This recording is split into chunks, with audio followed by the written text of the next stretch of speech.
नमस्कार दोस्तों, mission geography YouTube channel में आप सभी का स्वागत है। एक दो दिन से अपनी क्लासेस थोड़ी डिस्टर्ब से चल रही है, थोड़ी सी क्या बोर्ड क्लास के एग्जाम की व्यवस्था चल रही है, प्लस लाइट थोड़ा डिस्टर्ब कर रही है, तो कई कारण है जिसके कारण से अपन थोड़ा डिस्टर्ब है। लेकिन अपने जो टॉपिक है उसको अपन जारी रखेंगे। पृथ्वी की उत्पत्ति के संदर्भ में अपन ने कई तरह की धारणाएँ देखी है और अपन ने शुरू किया शॉर्ट वीडियो, जैसे कि 9 मिनट का वीडियो ही अपन ने आज डाल पाए थे। तो उस 9 मिनट के वीडियो का रहने का कारण जो प्रमुख था वो था लाइट बार बार डिस्टर्ब कर रही थी। इस वजह से लंबे इंतजार के बाद में भी वापस से वो अपने उपलब्ध हो ही नहीं पाई। इस वजह से हमें उसको बीच में छोड़ना पड़ा और आप तक शॉर्ट पहुंचाना पड़ा। तो पुनः शुरू करते हैं उसी वीडियो को पृथ्वी की उत्पत्ति के संदर्भ में, और पृथ्वी की उत्पत्ति का जो आधुनिक सिद्धांत है उसकी बात करते हैं। आधुनिक सिद्धांत का मतलब है कि वर्तमान में सिद्धांत सबसे सटीक है, यानी इस सिद्धांत की यदि अपन बात करें तो सबसे सटीक सिद्धांत इसी को माना जाता है। और ये एडविन हबल ने दिया था 1920 के अंदर। ये अमेरिकन भूगोलवेत्ता था और 1920 में इन्होंने ये सिद्धांत दिया था, जिसका नाम रखा बिग बैंग सिद्धांत। ठीक है ना, तो इसको बिग बैंग सिद्धांत के नाम से पुकारा जाता है। दूसरा, इसको विस्तारित होता ब्रह्मांड, विस्तारित होता ब्रह्मांड भी इसको कह सकते हैं, क्योंकि इसमें एक गुब्बारे के माध्यम से प्रयोग करके आपने देखा है। यानी हबल ने एक गुब्बारा लिया खाली और उसके ऊपर कुछ चिन्ह कर दिए खाली गुब्बारे पर, ये चिन्ह कर दिए। उसके बाद में चिन्ह करने के बाद में उसके अंदर को हवा भरी, हवा भरने के बाद में गुब्बारा फूला, तो फूलने के बाद में जो चिन्ह है उनके आकार को हबल ने बताया कि पहले जो चिन्ह थे उनके बीच की, दो चिन्हों के बीच की दूरी भी कम थी और उनका आकार भी छोटा था। आकार छोटा था और उनके बीच की दूरी भी कम थी। जैसे उसको अपन ने बड़ा किया तो बड़ा करने के बाद में, हवा भरने के बाद में इनके आकार भी बढ़ गए, प्लस उनके दो के बीच की दूरी भी बढ़ गई। ठीक है ना, ये भी बढ़ी और आकार भी बढ़ा, दोनों चीज़ बढ़ी। तो इस प्रकार से हबल ने इस प्रयोग के माध्यम से समझाने का प्रयास किया था कि एक गुब्बारे की तरह हमारी जो पृथ्वी है वो भी प्रारंभ में एक परमाणु के रूप में थी, एकाकी परमाणु के रूप में हुआ करती थी। पूरा का पूरा ब्रह्मांड जो है कि एकाकी परमाणु के रूप में हुआ करता था और उस परमाणु का आयतन सूक्ष्म छोटा आयतन था, प्लस उसका तापमान और घनत्व अनंत था। तापमान और घनत्व अधिकतम था, अनंत था, लेकिन उसका आयतन सूक्ष्म था। कालांतर में कुछ प्राकृतिक घटनाएं घटित हुई और वो घटना थी एक बड़ा विस्फोट हुआ, और जो बड़ा विस्फोट हुआ तो उसको क्या नाम दिया गया है, बिग बैंग। क्या नाम दिया उसको, बिग बैंग नाम दे दिया गया। ठीक है ना, और बिग बैंग जो हुआ है इस वजह से इसको बड़ा विस्फोट कहा गया। और यह जो बड़ा विस्फोट हुआ है उसके कारण पृथ्वी का विस्तार हुआ बड़े विस्फोट के साथ में। और यह घटना कब हुई, 13.7 अरब वर्ष पहले। आज से 13.7 अरब वर्ष पहले हबल कहता है कि यह घटना हुई। ठीक है, और उसके बाद में यदि अपन देखें तो प्रारंभिक 1 सेकंड के अल्पांश में ही, यानी 1 सेकंड से भी कम समय में हमारी जो पृथ्वी है, हमारा जो ब्रह्मांड है, इस बड़े विस्फोट के कारण उसका विस्तार हो गया। और विस्तार होने के बाद में आरंभिक 3 मिनट में, आरंभिक जो 3 मिनट में है उसमें प्रथम परमाणु का निर्माण हुआ। आरंभिक 3 मिनट के अंदर, यानी शुरुआती 3 मिनट में प्रथम परमाणु है उसका निर्माण हो गया। और उसके बाद में लगातार उसके अंदर परिवर्तन होता गया और 3 लाख वर्ष में इसका तापमान गिर करके और काफ़ी कम हो गया, यानी 4500 केल्विन तापमान इसका गिर गया। डिग्री सेंटीग्रेड, केल्विन और फ़ारेनहाइट है, ये सारे तापमान की इकाइयाँ हैं। अधिकतम तापमान बताना होता है तो अपन केल्विन में उसको बताते हैं। इस प्रकार से होयल ने भी अपना एक सिद्धांत दिया, उसका नाम था स्थिर अवस्था सिद्धांत। स्थिर अवस्था सिद्धांत, और उसके माध्यम से जो हमारी पृथ्वी है उसके जो बिग बैंग सिद्धांत है उस धारणा को समझाने का प्रयास भी किया था। ठीक है, तो होयल ने भी एक सिद्धांत दिया था, स्थिर अवस्था का सिद्धांत। अब इस सिद्धांत के अनुसार आगे यदि अपन चलें कि बड़ा विस्फोट हो गया, 3 तरह की एकाकी परमाणु था और उसमें एक बड़ा विस्फोट 13.7 अरब वर्ष पहले हुआ। 1 सेकंड के अल्पांश में उसके अंदर विस्तार हो गया। आरंभिक 3 मिनट के अंदर उसका पहले परमाणु का निर्माण हो गया। उसके बाद उसका तापमान गिरने लगा और धीरे धीरे नई रचनाएं होने लगी। अब नई रचनाएं क्या होने लगी, तो जो नई रचना हुई थी सबसे पहले वो ये हुई कि तारों का निर्माण हुआ। तारों का निर्माण, आज के जो तारे हैं उनका निर्माण किस तरह से हुआ। हबल ने कहा कि पूरा का पूरा ब्रह्मांड जो था उसमें ब्रह्मांड में जो सभी तत्व थे वो भिन्न भिन्न थे, तत्व भिन्न भिन्न थे और जो गैस थी वो भी भिन्न भिन्न थी। ठीक है, हबल ने कहा कि सारे तत्व और गैसें भी भिन्न भिन्न थी प्रारंभ में। जब वो पदार्थ भिन्न भिन्न थे तो गुरुत्वाकर्षण बल ये भी उस समय भिन्न भिन्न हुआ करता था। ठीक है, तो ये गुरुत्वाकर्षण भी भिन्न भिन्न हुआ करता था। अब क्या हुआ, कालांतर में आगे चल करके ये जो गुरुत्वाकर्षण बल भिन्न होने के कारण ये जो पदार्थ है ब्रह्मांड के अंदर, ये बिखरे हुए जो पदार्थ थे, सारे जो तत्व बिखरे हुए थे, जो गैसेज बिखरी हुई थी जिनसे हमारा निहारिका या नेबुला का निर्माण हुआ है। ठीक है ना, तो उन ब्रह्मांड में जो पदार्थ बिखरे हुए थे वे गुरुत्वाकर्षण के कारण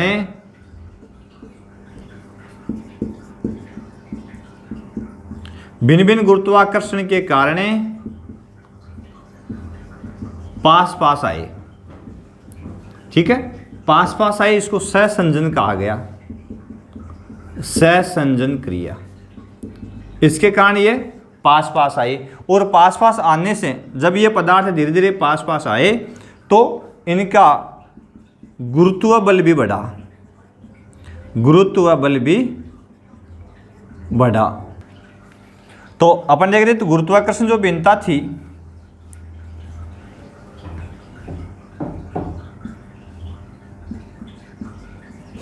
गुरुत्वाकर्षण भिन्नता, ठीक है,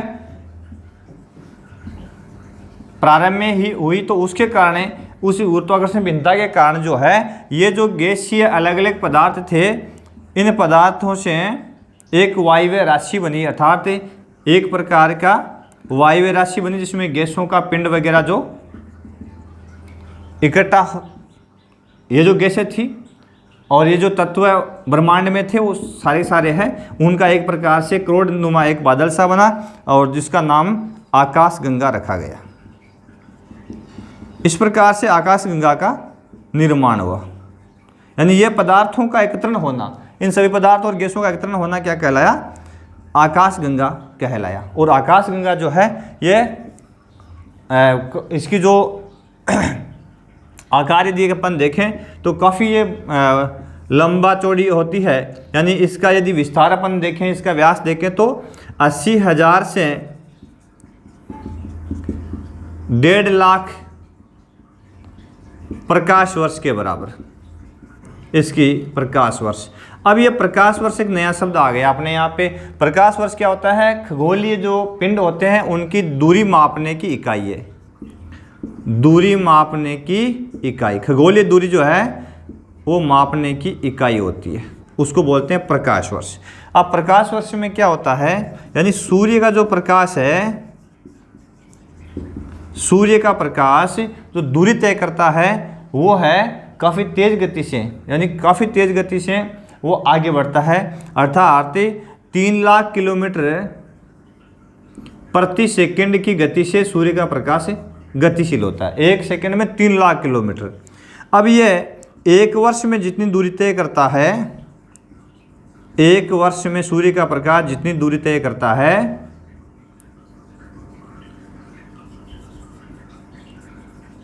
सूर्य का प्रकाश 1 वर्ष में जितनी दूरी तय करता है उसको 1 प्रकाश वर्ष बोलते हैं। उसको क्या बोलते हैं, 1 प्रकाश वर्ष बोलते हैं। ठीक है ना, 1 प्रकाश वर्ष बोलते हैं 1 वर्ष में सूर्य जितनी दूरी तय करता है। और उसकी गति क्या होती है, 3 लाख किलोमीटर प्रति सेकंड। 3 लाख किलोमीटर प्रति सेकंड सूर्य के प्रकाश की गति होती है। और उसको यदि अपन देखें कि 1 वर्ष में कितनी दूरी तय करता है तो उसकी है 9.46 गुणा 1012 किलोमीटर। ठीक है ना, इस प्रकार ये इसका मात्रक माना जाता है, यानी इतनी दूरी वो तय कर लेता है। अब ये जो इकाई है वो प्रकाश वर्ष कहलाती है। अब यदि पृथ्वी और सूर्य के बीच की दूरी अपन देखें, पृथ्वी और सूर्य के बीच की दूरी, तो ये प्रकाश वर्ष में देखें ना अपन, तो ये प्रकाश वर्ष का 8.311 भाग है, इतना ही भाग है 8.311, अर्थात सूर्य और प्रकाश पृथ्वी के बीच में वो सब दूरी कितनी है, 15 करोड़ कहा जाता है, 14,98,97,000 किलोमीटर, ठीक है ना, ये दूरी है सूर्य और पृथ्वी के बीच में। तो यह कितनी है प्रकाश वर्ष का 8.311 भाग है, यानी इतना प्रतिशत भाग ही है किसका, एक प्रकाश वर्ष का। अब एक प्रकाश वर्ष इसकी दूरी जो है हमने देखा कि ये इसके एक प्रकाश वर्ष की दूरी होती है। तो प्रकाश वर्ष क्या है, दूरी मापने की इकाई है, यानी खगोलीय जो पिंड होते हैं उनके बीच की दूरी जो है वो प्रकाश वर्ष के अंदर मापी जाती है, ठीक है। तो हम बात कर रहे थे कि इस प्रकार से आकाश गंगाओं का निर्माण हुआ, तारों की बात कर रहे थे। आकाश गंगाओं के निर्माण होने से ये जो पदार्थ आकाश गंगा के अंदर थे ये धीरे धीरे क्या है, ये गैसीय पदार्थ जो है ये इनका आपस में केंद्रण शुरू हो गया। कालांतर में इन गैसीय पदार्थों का जगह जगह झुंड बने, इनका केंद्रण शुरू हो गया, ये झुंड बने और ये झुंड कालांतर में आगे चल करके क्या कहलाए, तारे कहलाए। क्या कहलाए, तारे। इस प्रकार से आकाश गंगाओं के अंदर ये जो गैसीय पदार्थ है इनका सहकेंद्रण, इनके झुंड बने और झुंड बन करके आ गए कालांतर में, ये झुंड जो है वो क्या कहलाए, तारे कहलाए। और ये जो तारों का निर्माण हुआ है इस बिग बैंग सिद्धांत के अनुसार ये 5 से 6 अरब वर्ष पहले, 5 से 6 अरब वर्ष पहले हुआ। ऐसा माना जाता है कि तारों का निर्माण 5 से 6 अरब वर्ष पहले हुआ है, ठीक है ना। तो बिग बैंग थ्योरी के अनुसार 5 से 6 अरब वर्ष पहले तारों की उत्पत्ति हुई, आकाश गंगाओं का निर्माण हुआ। आकाश गंगाओं में जो गैस और जो अन्य जो ब्रह्मांड में जो पदार्थ था उनके सहकेंद्रण से पिंड बने, पिंड बनने से तारे बने, ठीक है ना। अगला जो बिंदु इसमें है वो है ग्रहों का निर्माण। ग्रह कैसे बने, अब यही प्रक्रिया ग्रहों की इसमें है। ग्रहों के निर्माण के लिए बिग बैंग में हब्बल ने कहा है कि ग्रहों का निर्माण किस रूप में हुआ। वही बात है, वायुमंडल में असंख्य पदार्थ ऑलरेडी बिखरे हुए थे, ब्रह्मांड के अंदर कई तरह के जो पदार्थ है वो बिखरे हुए थे। तो जो अपने तारों के निर्माण के लिए जिस नेबुला का निर्माण हुआ, निहारिका का निर्माण हुआ, यानी ये गैसीय बादल बना, और गैसीय बादल जो है उसको क्या कहा गया, निहारिका या नेबुला कहा गया, ठीक है ना। ये जो नेबुला है इसके अंदर अपन ने देखा ये एक प्रकार की तस्त्रिनुमा निहारिका थी और उसमें कई तरह के पदार्थ थे और गैसेज वायुमंडल में व्याप्त थी, ठीक है।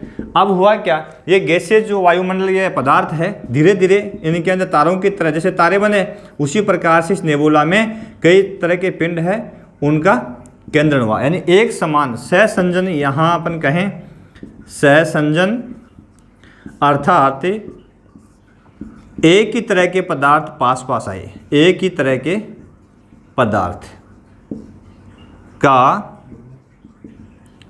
एकत्रण कह सकते हैं, जुड़ाव कह सकते हैं। एक ही तरह के पदार्थों का जुड़ाव कह सकते हैं या एकत्रण कह सकते हैं, इसको बोलते हैं सहसंजन।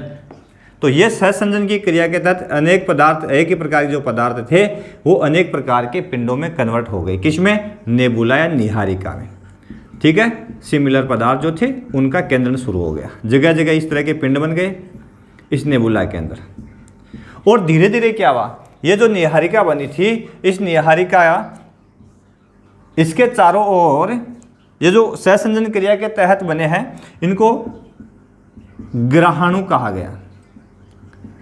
क्या कहा गया इनको, ये जो पिंड बने इनको सहसंजन क्रिया के तहत एक ही समान पदार्थ के पदार्थों का जुड़ाव से जो बने इन पिंडों को ग्रहाणु कहा गया, ठीक है। अब ये ग्रहाणु जो इस निहारिका नेबुला में बने थे कालांतर में धीरे धीरे क्या हुआ, ये जो ग्रहाणु है उनका आपस में जुड़ाव हो गया, ये एक दूसरे के नज़दीक आए और आपस में जुड़ करके एक बड़ा पिंड बन गया, ठीक है ना।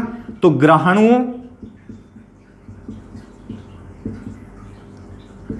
का जुड़ा हुआ, यानी दो से अधिक ग्रहाणु है मिल करके और एक बड़े पिंड का निर्माण किया। दो या दो से अधिक ग्रहाणु मिलकर के एक बड़े पिंड का निर्माण किया। जो ये बड़ा पिंड बना था ग्रहाणुओं के जुड़ने से, तो उसका नाम क्या दे दिया गया? ग्रह दे दिया गया। इसी प्रकार से बिग बैंग सिद्धांत के अनुसार हबल ने कहा है इन ग्रहाणुओं के जुड़ने से ग्रहों का निर्माण हो गया। और कितने? वर्तमान में 8 ग्रह, पूर्व में 9 ग्रह थे। इनके पिंडों के जुड़ने से धीरे धीरे क्या हुआ? ग्रहों का निर्माण हो गया।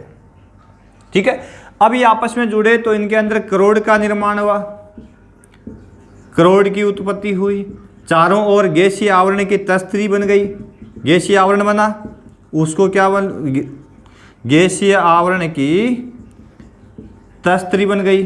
ठीक है ना। और इस तस्त्र के बाद में धीरे धीरे इसके अंदर अपना गुरुत्व बल पैदा हुआ और गुरुत्व बल पैदा होकर के आपस में जुड़े। इस प्रकार से जो विभिन्न प्रकार के ग्रहाणु एक हो गए और एक होने से किसका निर्माण हो गया? बिग बैंग सिद्धांत के अनुसार एक ग्रह का, यानी विभिन्न प्रकार जो ग्रह बने, इस क्रिया के तहत अलग अलग जो ग्रह है उनका निर्माण हो गया। ठीक है ना। तो इस प्रकार से है हबल के अनुसार जो ग्रह है उनका निर्माण हुआ है। इसके बाद में अपन देखें ग्रहों के निर्माण के बाद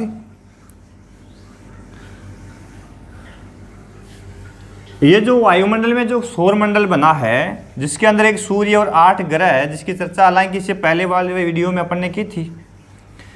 आपने अभी तक मिशन ज्योग्राफी यूट्यूब चैनल को सब्सक्राइब नहीं किया है तो प्लीज़ सब्सक्राइब कर लें और बेल आइकन को ज़रूर दबा लें। क्यों? क्योंकि हम ये है जो आप तक लेब असिस्टेंट का जो सेकंड पेपर है और फर्स्ट ग्रेड का जो सेकंड पेपर है सब्जेक्ट का है उसका संपूर्ण वीडियो पहुंचाने वाले हैं। हम कोशिश कर रहे हैं कि आपके पास में पूरा सिलेबस फ्री ऑफ कॉस्ट पहुंचाया जाए। हमारा मिशन प्रत्येक स्टूडेंट तक भूगोल पहुँच जानी है, ये अपन कोशिश कर रहे हैं। ठीक है ना। तो आप ज़रूर हमसे जुड़ें और हमारे चैनल को सब्सक्राइब ज़रूर कर लें। सौर मंडल में अपन ने पहले देखा है कि एक सूर्य, तारा और 8 ग्रह। ठीक है,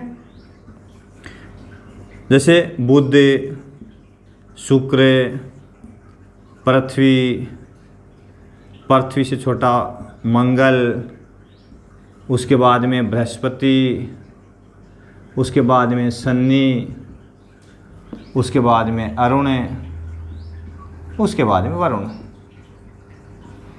ठीक है, इस प्रकार से ये घड़ी की सुई के विपरीत सूर्य के चारों ओर चक्कर लगाते हैं। जो अपने पढ़ लिया, समझ में आ गई उसी, क्योंकि पहली बाबा देखियो ये बिंदु पूर्व विस्तार बाबा देखियो तो जरूर कोशिश करो। जो भाग सूर्य के नजदीक थे, बुध, शुक्र, पृथ्वी, यही क्रम है। सूर्य के नजदीक और उससे दूर बुध, शुक्र, पृथ्वी, मंगल 4 ग्रह पार्थिव ग्रह कहलाए, क्योंकि इनका निर्माण पृथ्वी के समान पदार्थों से हुआ था। इनको भीतरी ग्रह या आंतरिक ग्रह भी कहा गया। ठीक है, और ये जो 4 ग्रह है इनको जोवियन यानी बृहस्पति के समान, जोवियन का मतलब है बृहस्पति के समान, क्योंकि ये सूर्य से दूर थे, इनका आकार बड़ा था, आकार बड़ा। ठीक है, और घनत्व कम, इनका आकार छोटा, घनत्व ज़्यादा। बिग बैंग सिद्धांत के अनुसार ऐसा हुआ क्यों? ये जो है इनका आकार बड़ा रह गया, इनका आकार छोटा हो गया।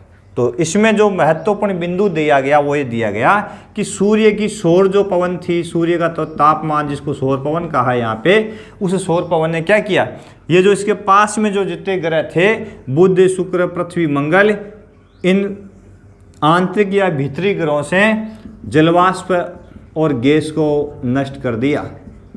यहाँ जो जलवाष्प और गैस थी उसको क्या कर दिया, नष्ट कर दिया। ठीक है, इसके कारण ये क्या सिकुड़ गए भाई, उस जलवाष्प और यहाँ की गैस नष्ट हुई तो ये ग्रह क्या हुए, सिकुड़ गए, और सिकुड़ गए तो आकार कैसा हो गया, आकार छोटा हो गया।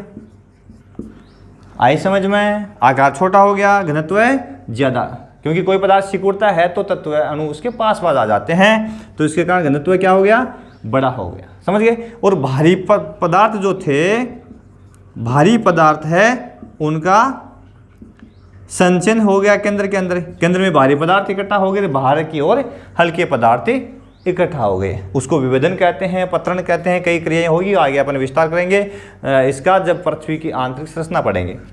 इसी तरह से बाहर वाले जो ग्रह है सूर्य से दूरी पर स्थित थे और सूर्य से दूर होने के कारण ये जो ग्रह है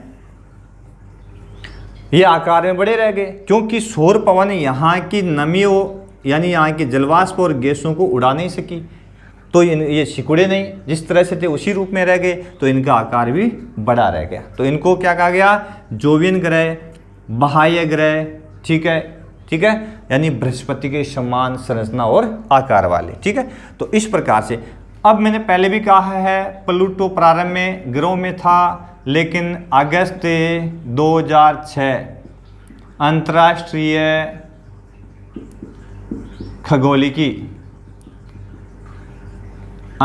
खगोलिकी का जो सम्मेलन हुआ उसमें प्लूटो को क्षुद्र ग्रह मान लिया गया। क्या मान लिया गया? क्षुद्र ग्रह, और ग्रहों की श्रेणी से प्लूटो को हटा दिया गया अगस्त 2006 के अंदर। तो ग्रह कितने रह गए? 8 रह गए भाई। कितने रह गए? 8, ठीक है ना। तो 8 ग्रह और एक सूर्य, इनसे हमारा ब्रह्मांड है। हालांकि इसमें अन्य उल्का क्षुद्र ग्रह भी है, इनके अलावा क्षुद्र ग्रह जैसे प्लूटो क्षुद्र में आ गया, इसके अलावा उपग्रह भी है, इसके अलावा उपग्रह के बाद में अपन देखें तो उल्का पिंड भी है, ठीक है ना। ये सारे पिंड यहाँ पाए जाते हैं। अब क्षुद्र ग्रह यानी बोने ग्रह जिनको कह सकते हैं, इन ग्रहों की श्रेणी में जिनको नहीं ले सकते, छोटे थे, तो उनको बोने ग्रह या क्षुद्र ग्रह कहा गया, ठीक है। तो वो तो हो गए क्षुद्र ग्रह। उपग्रह कौन से हो गए? जो ग्रह के चारों ओर, यानी ग्रह के टूटने से इसका निर्माण हुआ और वो ग्रह के चारों ओर चक्कर लगाने लगे, तो क्या कहलाए भाई? उपग्रह कहलाए। क्या कहलाए? उपग्रह कहलाए, ठीक है। और तीसरा यहां दे रखा है उल्का पिंड। तो उल्का पिंड क्या है? उल्का पिंड है कि जब ग्रहों का निर्माण हुआ था, उपग्रहों का निर्माण हुआ था, तो कुछ टुकड़े, कुछ चट्टानी टुकड़े, कुछ चट्टानी भाग ब्रह्मांड में बिखर के रह गया, और वो आज भी इन ग्रहों के चारों ओर, उपग्रहों के चारों ओर एक अनिश्चित परिपथ में भ्रमण कर रहे हैं, बिखरे हुए घूम रहे हैं। तो उनको उल्का पिंड कहा गया। क्या कहा गया? उनको उल्का पिंड कहा गया। बहुत बार एक सिंपल सी बात बताएं आपको कि अब अपन रात को जब सो रहे होते हैं तो अपन बोलते हैं जी तारा टूटा, तारा टूट गया, ठीक है। अपनी धारणा है आसमान की ओर अपन रात में सोता हुआ देख रहे हैं, तो आप एक प्रकार की चिंगारी पैदा होती देखा आसमान के में, और भी चिंगारी यदि वह विस्तारित हुआ है, साइडा के माए फैला है, तो आपने एक धारणा आप एक सिंपल सी चीज़ का अमल लिया, कहीं बोला तारो टूट गो जी। तो ये तारा कभी नहीं टूटता, तारा कभी नहीं टूटता, ठीक है। यदि तारा कभी कभार, ये तो कोई अपन कहें तो कोई आकस्मिक कभी कभार ही घटना हो सकती है कि तारे का पिंड टूट जाता हो, लेकिन यदि ये टूट करके ज़मीन पे गिरेगा तो बहुत बड़ा विध्वंस कर सकता है तारा टूटे तो। लेकिन तारा नहीं टूट रहा है डेली। इसका मतलब क्या है? ये उल्का पिंड, जो उल्का जो पिंड है जो आसमान में अंतरिक्ष में विचरण कर रहे हैं, इनकी टक्कर हो जाती है भाई आपस में। आसमान में जो उल्का पिंड है इनकी क्या हो जाती है? टक्कर हो जाती है, और जो इनका घर्षण होता है, टक्कर होता है, उस घर्षण के कारण चिंगारी पैदा होती है, ठीक है ना। और ये जो चिंगारी है उसको अपन क्या बोलते हैं? अपने को पता ही नहीं, नॉलेज नहीं इस चीज़ का, तो अपन बोलते हैं जी तारा टूट गया, ठीक है। लेकिन तारा कभी नहीं टूटता, ठीक है। तो ये क्या है? उल्का पिंड है अपना। क्या बोलते हैं इसको? उल्का पिंड वायुमंडल में, अंतरिक्ष में विद्यमान होते हैं। तो इस प्रकार से सौर मंडल के अंदर जो 8 ग्रह, क्षुद्र ग्रह, बोने ग्रह और साथ साथ में उल्का पिंड विद्यमान है, यानी आसमान में ये ऑलरेडी पाए जाते हैं। ऐसा माना जाता है कि ये जो ग्रह उपग्रह सौरमंडल जो है, इसकी रचना जो हुई है, ये पूरा का पूरा सौरमंडल बना है वो लगभग 4.45 से 4.5 अरब वर्ष पहले हुआ। ये घटना 4.45 से 4.5 अरब वर्ष पहले की मानी जाती है। उस समय ये घटना हुई थी ऐसा माना जाता है। तो ये बिग बैंग सिद्धांत के अनुसार सौरमंडल है, उसमें ये पिंड पाए जाते हैं। समझ गए। अगला बिंदु, बिग बैंग के अनुसार अगला बिंदु जो है, यहां से जो प्रश्न बने सिंपली है, पृथ्वी की जो बड़ा विस्फोट हुआ बिग बैंग 13.7 अरब वर्ष पहले हो गया। उसके बाद में जो 1 सेकंड से भी कम अल्पांश था, इसका विस्तार होता है। पहले परमाणु का निर्माण पहली 3 मिनट में बनता है। ठीक है, हबल ने दिया 1920 में दिया। तो सारे प्रश्नोत्तर सीरीज भी आपको हम करवाएंगे, कोशिश करेंगे पूरा का पूरा प्रश्नोत्तर सीरीज है आपके पास पहुंचाएंगे। अगला बिंदु जो है वो हबल कहता है चंद्रमा की उत्पत्ति कैसे हुई। बिग बैंग सिद्धांत के अनुसार चंद्रमा की उत्पत्ति कैसे हो गई। ठीक है ना, साथ साथ में कई बिंदु जो है आप नोट करते चलें, क्योंकि साथ साथ में नोट करोगे तो कई चीज़ आपको यदि फॉरगेट हो गई है, भूल गए हो, तो दोबारा उसको नोटिफाई कर सकते हो, देख सकते हो, रीड कर सकते हो, तो फायदा हो सकता है आपको। ठीक है, तो साथ साथ में नोट भी करते रहें। महत्वपूर्ण जो टॉपिक है, महत्वपूर्ण बिंदु है, यहाँ थ्योरिकली मैं इसलिए बता रहा हूँ विस्तार से, क्योंकि थ्योरिकली अपन यदि समझ जाएंगे सही ढंग से टॉपिक को क्लियरली, तो आपको रटना नहीं पड़ेगा भाई, वरना तो आपको रट्टा मारना पड़ेगा। और रट्टा मारोगे किसी प्रश्न विशेष का, उसके उत्तर विशेष का, तो उसमें निश्चित तौर से आप उसको गलत करोगे, उसका आंसर सही कभी नहीं निकाल पाओगे। यदि आपने समझ लिया है, समझ लिया, अंडरस्टैंडिंग जिसको बोलते हैं, तो समझी हुई चीज़ है वो लाइफ टाइम रहती है। तो आवश्यकता है हम टॉपिक को विस्तार से समझें। चंद्रमा की उत्पत्ति कैसे होती है। 1838 ईस्वी में 1838 ईस्वी में जॉर्ज डार्विन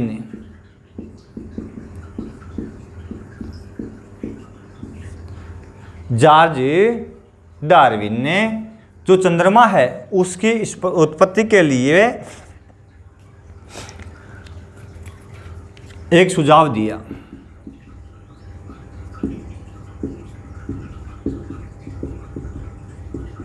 एक सुझाव बताया। क्या बताया कि प्रारंभ में पृथ्वी व चंद्रमा एक ही पिंड थे। किस रूप में? जॉर्ज डार्विन ने बताया है कि प्रारंभ में हमारी जो पृथ्वी है, चंद्रमा है, आपस में जुड़े हुए थे। और किस रूप में जुड़े हुए थे कि वो उसके किनारे मोटे थे, मध्य भाग कैसा था, सिकुड़ा हुआ था। किनारे मोटे और मध्य भाग सिकुड़ा हुआ था, जिसको बोलते हैं डंबल के आकार की। चंद्रमा और पृथ्वी प्रारंभ में जब ग्रहों का निर्माण हुआ, उस समय अलग से चंद्रमा नहीं था, पृथ्वी के साथ ही जुड़ा हुआ था। और एक डंबल या डमरू के आकार में, डंबल अपन बॉडी बनाते हैं ना, तो उसके किनारे मोटे, बीच में से पतला होता है। ठीक उसी डंबल के या डमरू के समान कह सकते हैं इसको, डमरू, भोलेनाथ की बजाय करो। तो उस आकार में था, किनारे बड़े, बीच में सिकुड़ा हुआ। कालांतर में धीरे धीरे होता क्या है कि पृथ्वी का ये जो भाग है, इससे एक इसका जो भाग है वो टूट करके, यानी बीच में से ये टूट जाती है। ये जो डंबल है वो बीच में से टूट जाता है। बीच में से टूट जाता है। कहाँ से? बताते हैं कि वर्तमान में जो प्रशांत महासागर है, वर्तमान में जो प्रशांत महासागर है, वहीं से चंद्रमा अलग हुआ है। वर्तमान में जो प्रशांत महासागर है, वहीं से चंद्रमा अलग हुआ है। ठीक है, ये बात स्वीकार की जॉर्ज डार्विन ने। और इसके प्राकृतिक घटना हुई और ये पूरा डंबल है वो ये बीच में से टूटा, एक भाग अलग हो गया तो चंद्रमा बन गया, और ये एक पृथ्वी रह गया, और ये चंद्रमा अलग होकर के पृथ्वी के चारों ओर घूर्णन करने लगा और इसके चक्कर लगाने लगा, और इसके प्रकार से क्या बन गया, दोनों में संतुलन कायम हो गया। ये जो घटना है इसको कई विद्वान स्वीकार नहीं करते और उसको दूसरे रूप में बताते हैं। कई विद्वान इस घटना को दूसरे रूप में एक्सप्लेन करते हैं। बात तो वही है, लेकिन वो एक अन्य प्रकार से इसको बताते हैं। किस रूप में बताते हैं? वो कहते हैं कि चंद्रमा की उत्पत्ति जो हुई है उसका नाम वो देते हैं द बिग स्प्लिट। ये भी महत्वपूर्ण बिंदु है, द बिग स्प्लिट।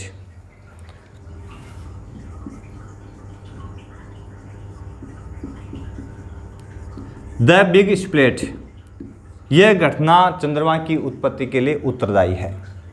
ठीक है, अर्थात एक बड़ा स्प्लिट हुआ, ठीक है, बड़ा टकराव हुआ जिसके कारण जायंट स्प्लिट, बड़ा टकराव हुआ और उसके कारण चंद्रमा की उत्पत्ति हुई। अब ये टकराव किन किन के बीच में हुआ? एक सिद्धांत तो ये कहता है डार्विन का, दूसरी ओर ये कहते हैं कि द बिग स्प्लिट का मतलब है पृथ्वी से दूसरा पिंड जो मंगल से 3 गुना आकार का था, मंगल से 3 गुना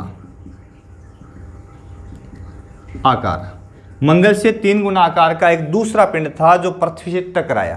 यानी ये पृथ्वी और ये बड़ा पिंड अन्य पिंड था जो मंगल से 3 गुना आकार का था, दोनों के बीच में टक्कर हो गई। इस टक्कर को नाम दे दिया द बिग स्प्लिट, बड़ा टकराव, और इस टक्कर के कारण पृथ्वी का जो है बिखराव हुआ, यानी इसके टुकड़े हो गए, और इसके टुकड़े 2 टुकड़े हुए, और वो टुकड़े उसमें जो एक टुकड़ा है वो जो ऐसे अलग हुआ उसका नाम क्या दे दिया? चंद्रमा दे दिया। उस एक अलग टुकड़ा जो है उसका नाम क्या दे दिया? चंद्रमा दे दिया। तो मंगल से 3 गुना आकार का बड़ा पिंड है ये, इसे टकराया और इसके कारण इसका निर्माण हो गया।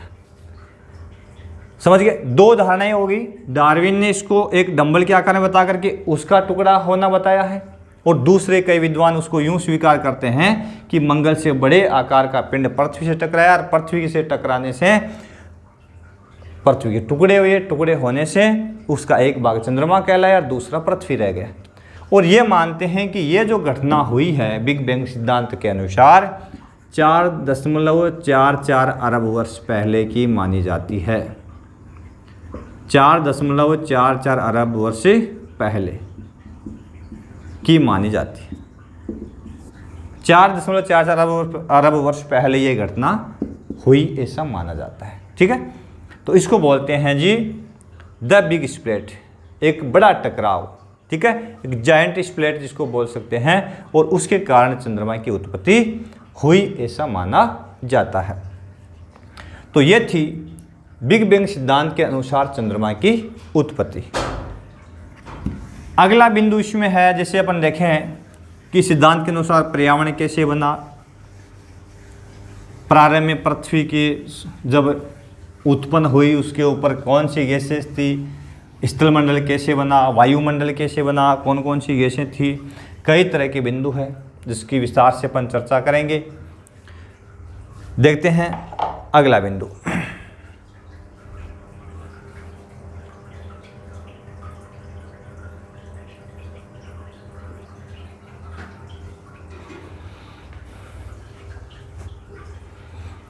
तो अपन देख रहे हैं आधुनिक सिद्धांत यानी बिग बैंग सिद्धांत के अनुसार पृथ्वी के ऊपर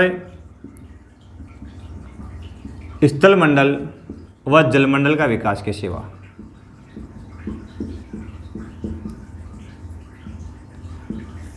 स्थलमंडल और जलमंडल का विकास किस प्रकार से हुआ? तो सिंपल सी बात है कि प्रारंभ में आपने देखा